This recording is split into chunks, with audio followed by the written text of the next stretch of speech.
Once upon a time, there lived a man named Raghavan in a village called Ramanathapuram. Raghavan was a very talented and intelligent individual. He was very street smart and had a lot of wisdom in his mind. But no matter what happened, he was always a man of his word. But now, he was at the age of getting married. His father looks at him and says this. My son Raghavan, I am thinking of getting you married to a nice girl. I find a girl for you. What do you say? You're right. Even I want to get married. But I have to make sure I find the right girl for me. So I have decided to search all over the nation to find the girl. Searching all over the nation for the right girl is a great task.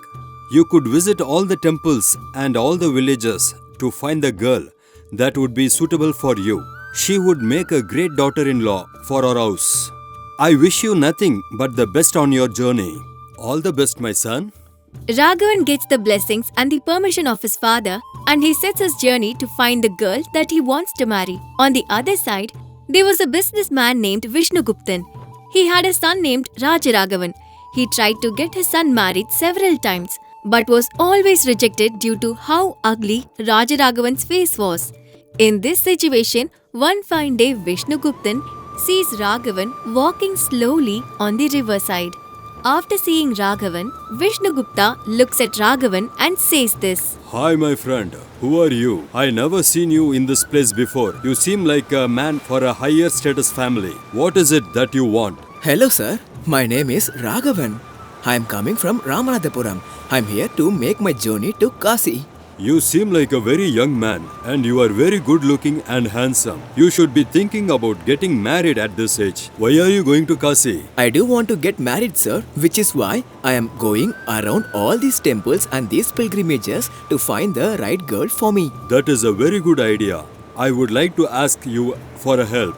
You should help me. You should not refuse my request. Helping me would not cause you any harm or any loss. Can I ask you my request? You are a senior. If you ask me for a favor, I will definitely help you.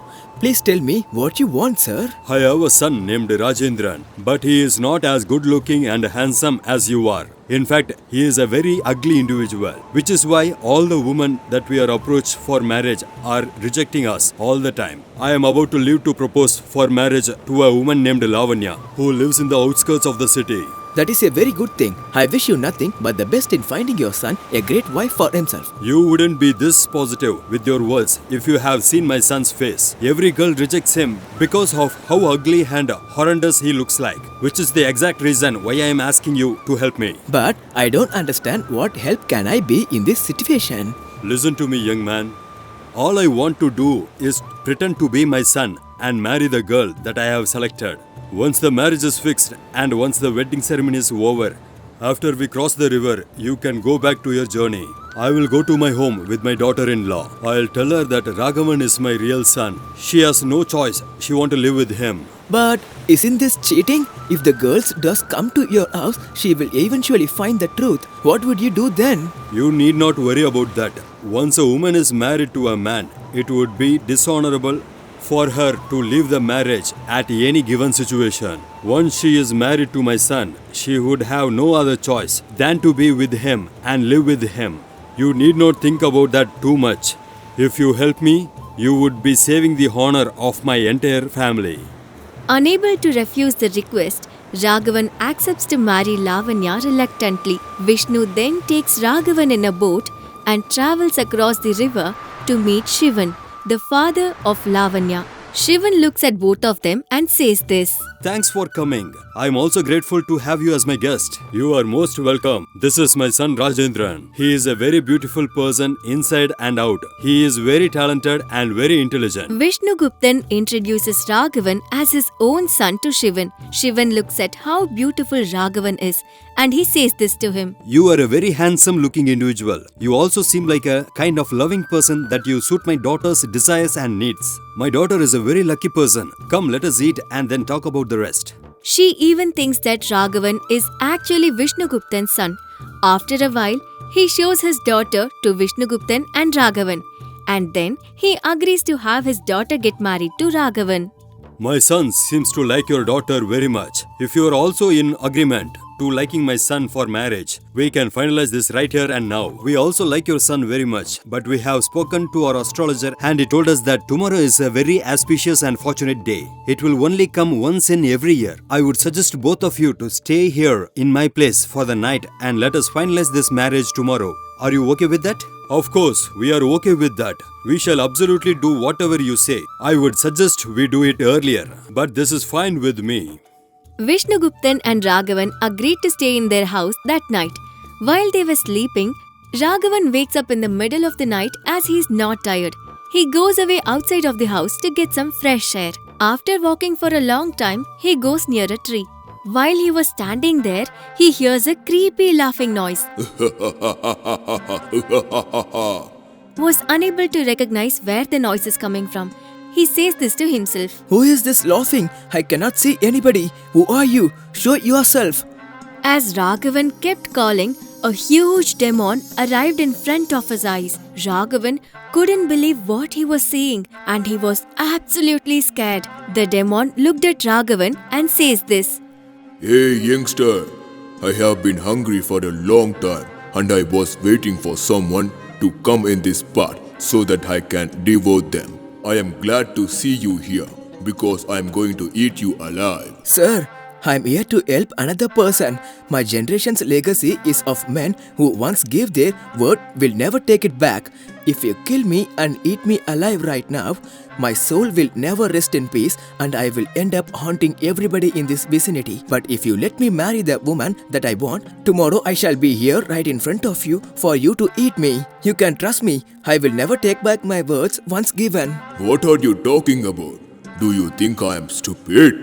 So if I let you go now, you are telling me that you would come tomorrow at the same place to be eaten by me? How do I know you are not lying? I am a man who never falters on a promise that I had given to somebody. Even though I do not like to cheat a woman and marry her, I am doing it because I gave my word to an old father. Therefore, I would like to let you know that I will never ever fall back on a promise that I have given. I am surprised by you, but I am inclined to believe your words as you look like a genuine and loyal person to me. I will be waiting here tomorrow for you to come here so that I can hit you. And if by any chance you do not come here at the right time, I shall come to the wedding myself and eat every single person there. Because of your deceitful nature, several lives will be lost. I guarantee you, sir, that I will be here on time for you to eat me. I shall keep my promise and I shall come back. The next day, Raghavan and Lavanya get married. That night, Raghavan and Lavanya are sent to a room. And Raghavan does not pay a single moment of attention towards Lavanya. Lavanya looks at Raghavan and she wonders why he isn't talking to him. Lavanya thinks that maybe she did something wrong and that is why her handsome husband is upset at her. Lavanya pretends to go to sleep and Raghavan notices this. Raghavan says this to himself. It looks like my wife is asleep. I have fulfilled the promise that I gave to Vishnuguptan. Now I shall go and fulfill the promise that I gave to the demon. That night, Raghavan then gets out of the house and walks towards the area where he met the demon. His wife Lavanya secretly starts following him to see where and what is he doing in the middle of the night. As Raghavan got near, the demon spotted him and said this to him. Congratulations, youngster. You have kept your word and you have saved several lives. You are an honorable man and I would be a privilege for me to eat you. Get over here right now so that I can eat you. Come over here. I am so hungry. Raghavan's wife interferes and she is shocked to see the demon. But after a while, she realizes that the demon is about to eat her husband. When she realizes this, she looks at the demon and she says this. Sir, please let him go. This is unfair. Who are you, lady? Oh, you must be the wife of Raghavan. You seem like a very young and intelligent lady. You should run away right now, as I am hungry and I am about to eat your husband. If you're so hungry, please eat me. Do not eat him. Because if you eat him, What will I do with my life? I don't care what you do with your life. You can go and beg for money or do anything you want to. If you kill my husband, who will take care of me? My life would be terrible, so I suggest you to eat me. Alright, I shall give you a course that would help you. Whoever does not give you money will have their heads explode. You can have this course, and now I shall proceed to eat your husband as I am hungry. If that is the case, okay then. I shall ask you right away. I want you to give me a husband right now. The demon was shocked that Lavanya had asked him this. He was quite surprised that she used his own curse against him. This impressed him very much. The demon looked at Lavanya and said this. Congratulations, lady. You have outsmarted me in every way you possibly can. If I refuse your request to keep your husband alive, my head will explode and I will die. And if I let go of your husband, I will die out of starvation. You are the perfect wife for your husband. You both can live now and live happily. Raghavan was really glad that his wife saved his life that day. But he feels guilty that he hasn't told her the truth about who he is yet. The next day, Raghavan, his wife, Vishnugupta and her father travelled towards Vishnugupta's house. When they reach the river, Vishnuguptan brings Raghavan to the side and says this to him. My friend Raghavan, I will forever be indebted for you for what you have done for my family and my legacy. But from today onwards, you and me should never ever see each other again. You are not my son and I am not your father. After we cross this river, my son will take over your position as husband. And I want you to be gone so far as you can possibly go, okay? Raghavan feels guilty that he had cheated Lavanya, but he also remembers the promise that he had given to Vishnuguptan. He then decides to abide by the promise that he gave him, and he says this to Vishnugupta. That girl Lavanya is a very good girl. Please take good care of her and make sure that all her needs and requirements are met. My son will take care of it. You can leave right now. As they were all getting onto the boats, Vishnuguptan pays the boat rider of Raghavan extra money so that he can sink him and kill him in the middle of the river. As Vishnuguptan and Lavanya kept travelling in the boat, Lavanya becomes suspicious of this as her husband was not found for a very long time. Lavanya goes to Vishnugupta and says this.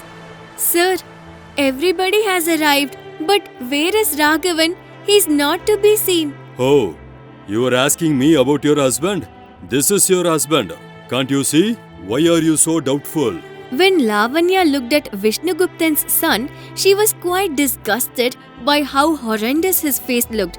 Realizing that Vishnuguptan had cheated him, Lavanya starts crying, and after a while, Lavanya says this to Vishnuguptan.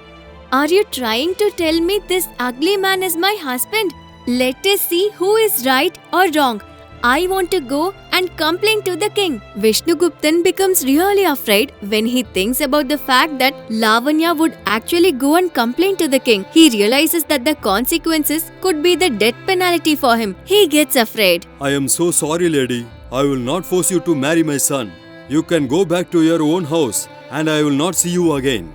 After saying this, Vishnugupta then sends Lavanya back to her home in a boat.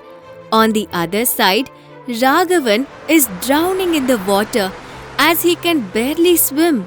But somehow, Raghavan tries his best to keep his head off the surface of the water and he manages to reach land. After a lot of struggle, Raghavan reaches land. He gets up and he says this to himself. Vishnuguptan is a traitor and he had cheated me. I think this is because of the sin that I committed by cheating that young and beautiful girl. To make this right, I have to go back to our house and tell everything that I had occurred so that my sins can be forgiven. Raghavan goes to Shivani's house to see and apologize to him. But he is pleasantly surprised to see Lavanya in the house as well. Lavanya, Where have you gone all this while? I was very worried about you. I thought Vishnuguptan had did something terrible to you. But anyway, I'm so happy to have you here. That is alright, Lavanya, but you have to listen to everything that I have to say. No, I don't want to listen to anything. I know you're a man of your word and you would keep your promise no matter what. I don't want to know under what circumstance you did this and I will not ask you. Let us live happily from now on. Thank you so much for understanding. Raghavan and Lavanya get together and fall in love. Raghavan is glad that he has finally found the woman that he loves. As they go back to Raghavan's house, Raghavan introduces Lavanya to his parents and they both live happily ever after. If you like this story, do like it, share it. For more new stories, please subscribe our New Stories Book English YouTube channel.